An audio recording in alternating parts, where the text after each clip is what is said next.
Finally nga, meron na akong ganitong cooking set na Red Chef na sobra naman talaga nakakakilig pag meron ka ng ganito mga mi. Sa pa, sa nagpapasaya sa ating mga nanay ay makatanggap ka ng ganito, di ba? Sobra talaga akong kinikilig dyan kasi nga first time ko makatanggap ng ganito. At finally nga, meron na rin ako na ganito na nakikita ko talaga sa mga nagbablog tsaka nagko-content creator na nag-affiliate din. Hoy, ang dami mong binanggit mi.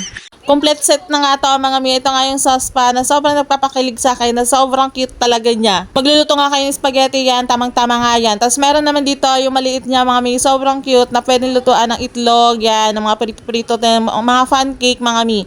Sobrang cute talaga niya. Siyempre meron din kasama ng pang cover niya mga mi. O sobrang cute lang talaga niya. Hindi ko din alam kung gagamitin ko to o pang display ko na lang talaga. Tapos ito yung handle niya mga mi, yan, detachable na din yan.